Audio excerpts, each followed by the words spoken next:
గారికి నేను అంటే నా అభిమాన హీరో ఎన్టీ రామారావు గారు అయినా నాకు ఎంతో ఇష్టమైన నటుడు హీరో కృష్ణ గారు. అంటే అభిమానానికి ఇష్టానికి ఇక్కడ చిన్న డిఫరెన్సియేషను. ఎన్టీఆర్ గారు అంటే హీరోగా అభిమానం, ఒక వ్యక్తిగా ఒక సినిమా హీరోలో ఒక వ్యక్తిత్వాన్ని చూసి చాలా ఎక్కువగా ఇష్టపడిన వ్యక్తి హీరో కృష్ణ గారు. మా ఫస్ట్ రమా ఫిల్మ్స్ ఫస్ట్ సినిమా ఇద్దరు దొంగలు ఎంతో సక్సెస్ఫుల్ సినిమా. అది కాకుండా కృష్ణ గారి ఫ్యామిలీకి, బంగారు గారు కానీ హనుమంతరావు గారు కానీ వాళ్ళ ఫ్యామిలీకి కానీ మా ఫ్యామిలీకి ఎంతో అనుబంధం, మద్రాసు నుంచి అనుబంధం ఉంది. ఇప్పటికీ అనుబంధం కొనసాగుతూనే ఉంది. ఈ సందర్భంగా కృష్ణ గారి బర్త్డే సందర్భంలో పాల్గొనే అదృష్టం కలిగినందుకు అందరికీ ధన్యవాదాలు చెప్తూ నమస్కారం. అందరికీ నమస్కారం అండి. ఇది అదృష్టం అనుకోవాలో దురదృష్టం అనుకోవాలో, కృష్ణ గారి జన్మదినం రోజు ఆయన లేకుండా మాట్లాడడం అనేది నిజంగా ఒక విధంగా దురదృష్టమే. నాకు నేను ఎన్నో ఇంటర్వ్యూలో చెప్తా, నేను ఈరోజు రాజకీయ నాయకుడు అయ్యానంటే ఓన్లీ కృష్ణ గారి సినిమాలు చూసి. కృష్ణ గారు పరుచూరు గారు ఇందాక చెప్పారు, ఆయన ఎప్పుడు చెప్తుంటారు మా డైలాగ్కి సరపడా టోను ఒక కృష్ణ గారి దగ్గరే ఉందని ఎన్నో వాటిలో. ఆ డైలాగులో అవన్నీ కూడా అరే ఇలాగా మనం కూడా ప్రజల్లోకి వెళ్ళాలి, ప్రజల్లో మాట్లాడాలి అనే ఒక ప్రేరేపణ కృష్ణ గారి సినిమాలు చూసే నేను రాజకీయాలు ఎంచుకున్నాను. అది కృష్ణ గారికి అనేక సార్లు చెప్పాను. అలాగే బంగారు గారు, బోస్ గారు వల్ల ఎన్నోసార్లు ఆయన దగ్గర కూర్చొని ఎన్నో విషయాలు మాట్లాడడం జరిగింది. ఏదేమైనా ఆయన మన మధ్యలో లేకపోవడం మన దురదృష్టం.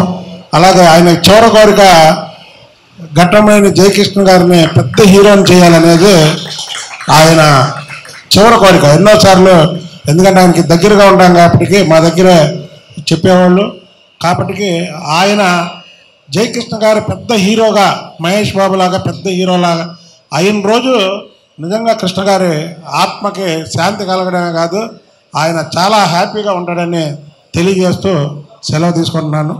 జై హింద్, జై కృష్ణ. అందరికీ నమస్కారం.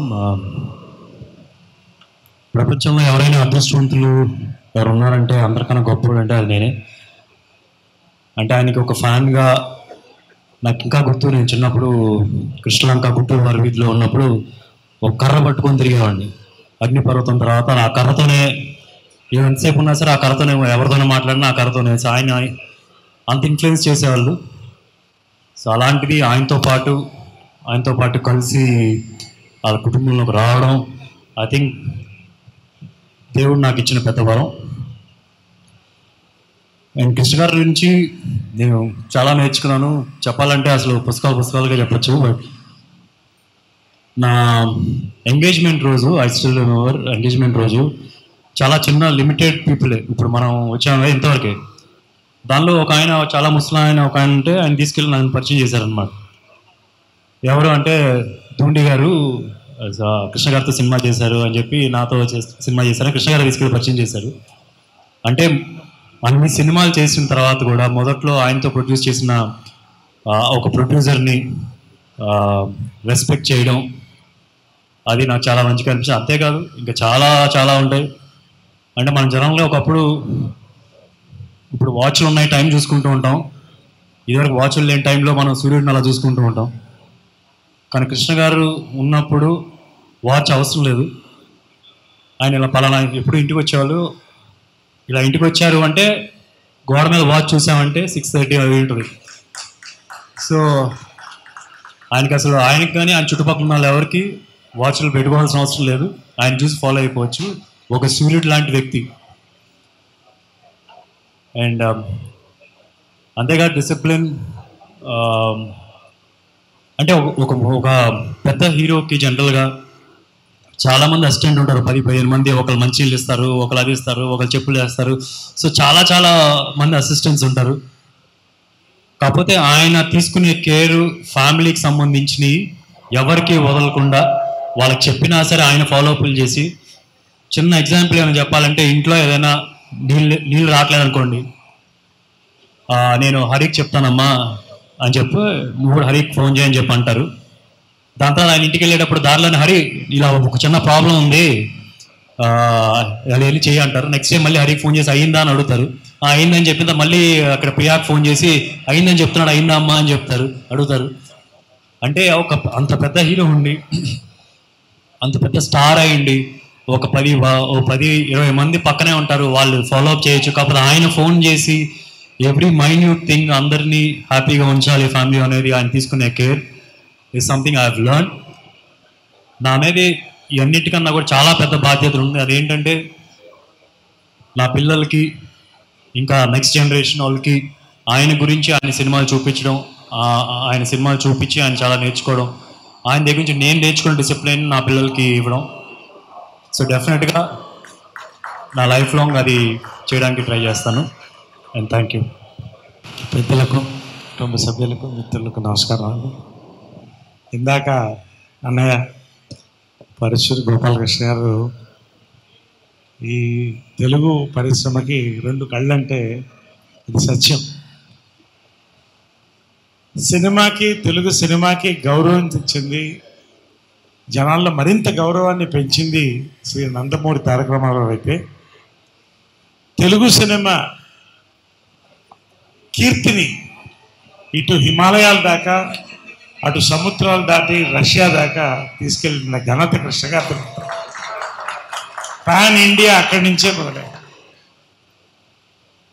మోసగాడు గారు అల్లూరి సీతారామరాజు గారు. నేను మొన్న ఇంటర్వ్యూలో చెప్పాను, కృష్ణ గారు ఒక రథం అయితే 2 చక్రాలు కృష్ణ గారు రథాన్ని, హనుమంతరావు గారు, బంగారు గారు, ఇలా ముగ్గురు కలిసి ఒక చరిత్ర. తెలుగు సినిమా గుర్తుపెట్టుకోవాల్సిన, పాటించవలసిన సూత్రాలు, సినిమాలు తీసి సక్సెస్ అంటే ఏంటో చూపించినటువంటి సంస్థ పద్మాలయ. నేను ఎప్పుడూ చెప్తూ ఉంటాను, కృష్ణ గారు ఎప్పుడూ దేవుడు, నిర్మాతల పట్ల దేవుడే. అది చాలా ఇన్సిడెంట్స్ ఉన్నాయి, నేను చెప్పక్కర్లేదు. కానీ తెలుగు ప్రజలకు కూడా ఎప్పుడు కూడా ఒక కంచు కవచం ఆయన. నేను ఎందుకంటే ఒక ఇన్సిడెంట్ చెప్పి ముగిస్తాను. 83, 84 అప్పటికే 3-4 సినిమాలు చేశాను. వరదలు వచ్చింది. రామారావు గారు, స్వర్గీయ రామారావు గారు ముఖ్యమంత్రి గారు ఫండ్ కలెక్షన్ కోసం రావడం జరిగింది. మద్రాస్ ఫిలిం ఛాంబర్లో ఏర్పాటు చేశారు. నేను కుర్రోడిని, 19 ఏళ్ళు 20 ఏళ్ళు, అందరూ వచ్చారు. సినీ పరిశ్రమ అంతా ఉంది. డొనేషన్లు ప్రారంభించినప్పుడు ఎవరు 10,000 దాటట్లా. అంటే 10,000 అంటే తక్కువ కాదు ఆ రోజుల్లో, 83లో అందరూ 10,000. నా చెవుల్లో కృష్ణ గారు పక్కన వచ్చి మీ బ్యాంకులో ఎంత ఉందన్నారు. నాకు అర్థం కాక 15,000 ఉందండి అన్న. నేను 10,000 ఇస్తాను, 25,000 అని అనౌన్స్ చేయాలి. 25,000 అనౌన్స్ చేయని రామారావు గారు, షేబాన్ ఆల్ ఆఫ్ యూ, ఇంత కుర్రవాడు వచ్చి నాకు కళ్ళల్లో నీళ్ళు తిరిగిపోతుంది, కృష్ణ గారు దండం పెడుతున్నాను, రామారావు దండం పెడుతున్నాను. లైఫ్లో మర్చిపోలేనండి. అందరూ కూడా 25,000 ఇవ్వడం మొదలెట్టారు. చివరికి రామారావు గారు ఉండి, కృష్ణ నువ్వేంటి అంటే, నేను ₹1,00,000 ఇస్తున్నాను కాక ఈ సంవత్సరం నా సినిమా ఏది రిలీజ్ అయినా ఫస్ట్ డే కలెక్షన్స్ తెలుగు ప్రజలకు ఇస్తాను. నా లైఫ్లో మర్చిపోలేని సంగతి, చాలా నేర్చుకున్నామండి జీవితంలో. ఒక జన్మ, నిజంగా ఒక గురువు. అలాంటివి ఎన్నో సంఘటనలు రోజు తలుచుకుంటూనే ఉంటాం. రోజు పొద్దునే లేచి దండం పెట్టుకుని, ఆయనకి అమ్మ కూడా దండం పెట్టుకుని, అందరికీ దండం పెట్టుకొని బయటికి వెళ్తాం. నిజంగా అదృష్టం తెలుగు సినీ పరిశ్రమకు కానీ, కుటుంబానికి కానీ, మనందరికి కూడా అభిమానులకు కానీ ఇటువంటి ఒక వ్యక్తి, ఒక శక్తి మనం మధ్య, వాళ్ళ మధ్య మనం ఉన్నందుకు చాలా థ్యాంక్స్ అండి. నిజంగా జన్మధాన్యం. మన మాధవరావు గారు లైఫ్లో మర్చిపోలేను. ఆయనకి ప్రజానాట్య మండలి నుంచి ఆయనతో పాటు ఉన్నటువంటి వ్యక్తి. ఎంత ఒక మంచి స్నేహం, ఒక మేకప్ మ్యాన్గా, ఒక ఫ్రెండ్గా ఆయన. ఎంత చాలా పంచుకోవడానికి చాలా ఉంది, బట్ చాలామంది మాట్లాడాలి. ఈ యొక్క అవకాశం ఇచ్చినందుకు ధన్యవాదాలు. Thank you sir. కృష్ణ గారితో సినిమా చేసిన నిర్మాత ఎవరో కూడా వేరే హీరోతో సినిమా చేయాలని కోరుకోరు. ఎందుకంటే ఆయన అంత మంచి మనిషి. ఆయన సినిమా ఎవరైనా సరే అది కంప్లీట్ అయిపోవాలి, రిలీజ్ కావాలి. అది ఆయన మెయిన్ ఆశయం. ఆయన అట్టాగా ఆయన చేసిన సినిమాలన్నీ కూడా కంప్లీట్ చేయించాడు. ఆయన సినిమాలన్నీ రిలీజ్ చేయించారు. మేము అన్నదమ్ములు సవాల్ అనే సినిమా 30 రోజుల్లో తీయాలని ప్లాన్ చేసి సారథి స్టూడియోకి షూటింగ్ స్టార్ట్ చేస్తే అది 30 రోజుల్లోనే కంప్లీట్ చేసామంటే దానికి కారణం కృష్ణ గారు, ఆయన ఇచ్చిన సపోర్టు ఇవన్నీ కూడా ఉన్నాయన్నమాట. అందుకని కృష్ణ గారు నిర్మాతల మనిషి. ఆయన ఎప్పుడు బాగుండాలని మనస్ఫూర్తిగా కనుక్కుంటూ ఆయనకి ఇవాళ బర్త్డే సందర్భంగా ఆయనకి శుభాకాంక్షలు తెలియజేస్తున్నాం. Thank you. అశ్విని దత్ గారు కానీ, బోస్ గారు కానీ, రామలింగేశ్వరరావు గారిని, కళ్యాణ్ కానీ, పర్చూరి గోపాలకృష్ణ గారు కానీ, తమ్మారెడ్డి భరద్వాజ్ గారు కానీ, ఇలా అందరూ చాలామంది వచ్చారు. అందులో రాజకీయ రంగం నుంచి రఘురామరాజు గారు, బుడ్డా వెంకన్న గారు, ఇంకా అనేక మంది నిర్మాతలు, కుటుంబ సభ్యులు అందరూ. ఈ ఆయన లేని ఫస్ట్ జన్మదినం జరుపుకుంటున్నాం. అయినా అందరూ ఆత్మీయంగా కలవాలని ఈ ప్రోగ్రాం ఏర్పాటు చేశాను. కుటుంబ సభ్యులందరూ, పర్టికులర్గా చాలా దూరం నుంచి డాక్టర్ శ్రీకాంత్ వచ్చారు, చికాగో నుంచి. అందరికీ నమస్కారం అండి. నేను కొంచెం లేట్గా వచ్చాను, కాకపోతే లేటెస్ట్గా వచ్చాను అనుకోండి. కాకపోతే లేట్గా రావడానికి కారణం ఉంది. రేపే నా బర్త్డే, అందుకని ఇవాళ ఏదో ఫంక్షన్ ఏదో పెట్టారు మార్నింగ్ అవర్స్లోని. దానికోసం వెళ్ళేసి అక్కడ మ్యూజికల్ నైట్ అనేది పెట్టారు నా మ్యూజిక్ సంబంధించి. సో దానికి సంబంధించినటువంటి ఆ కార్యక్రమాన్ని పూర్తి చేసుకుని మళ్ళీ ఇక్కడ వచ్చేటప్పటికి లేట్ అయింది. అంచేత దయచేసి క్షమించాలి. ఇక కృష్ణ గారి గురించి చెప్పాలి అంటే ఇక అసలు ఎవరికి మాటలు ఉంటాయి కనుక మాటలు ఎవరికి ఉండవు. అతను చాలా తియ్యటి పర్సన్ అండి, వెరీ స్వీట్. ఉదాహరణ చెప్పాలి అంటే మాయలోడి సినిమాని ఆయన చూసి అది చూస్తున్నప్పుడే, దానికన్నా ముందే నేను కథ చెప్పేశాను, అందులో కూడా పెద్ద ఎక్కువ ఏం చెప్పలేదు, ఒక చిన్న సీన్ చెప్పాను అంతే. ఆ సీన్ విన్న తర్వాత డెఫినెట్గా నువ్వు బాగా చేస్తావయ్యా, నాకు కాన్ఫిడెన్స్ ఉంది అని ఆయన చెప్పడం నాకు ఇవ్వాలి గుర్తుంది.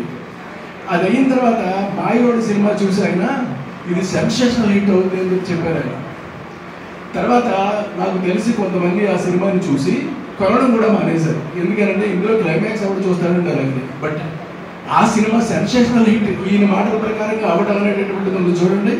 అది ఆ రోజు ఈ రోజు ఏ రోజు కూడా నేను మర్చిపోలేను. ఆ తర్వాత షూటింగ్ చేస్తున్నంత కాలం #1 సినిమా ఆయన చేసినటువంటి కోఆపరేషన్ మామూలు కాదు. ఆయన అన్న ఈ మాట కూడా నాకు రింగరింగ్ అవుతా ఉందండి. ఒక పెద్ద మార్క్, యాక్చువల్గా నాకు పెద్ద సర్టిఫికెట్ లాంటిది అది. ఏమయ్యా ఏంటయ్యా ఆయన సీన్ పేపర్ పట్టుకోకుండా చెప్పేస్తాడు మొత్తం అంతా వర్సెట్టి ఆయన అనడం ఉంది చూడండి.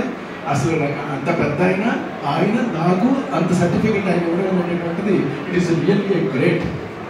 అలాంటి ఒక గొప్ప మనిషి ఇవాళ మన ముందు లేకపోవడం అనేటటువంటిది మన దురదృష్టం. ఆయన ఆవేళున్నా ఇవాళున్నా ఏ రోజు ఉన్నప్పటికీ కూడా ఆయన చాలా ఆరోగ్యంగా, చాలా అందంగా ఎప్పటికీ ఉంటారు. ఉన్నట్టే లెక్క. మనకి ఇవాళ ఆయన లేకపోయినప్పటికీ కూడా ఉన్నట్టుగానే మనం భావించాలి. ఎందుకంటే ఆయన సినిమాని వాళ్ళు రిపీటెడ్గా ఎంత బాగా చూస్తున్నారో జనం, అద్భుతం, మామూలుగా చూడటం లేదు. అలాంటి ఒక గొప్ప వ్యక్తి ఆయనకి నేను నా మొదటి సినిమా ఆయనతో చేయడం అనేటటువంటిది నిజంగా నా అదృష్టం. అది నిజంగా I'm very lucky to have such a person on my screen. Is unforgettable, great man. అలాంటి ఒక గొప్ప వ్యక్తికి నేను నమస్కారం తెలియజేసుకుంటూ సెలవు తీసుకుంటున్నాను. Thank you.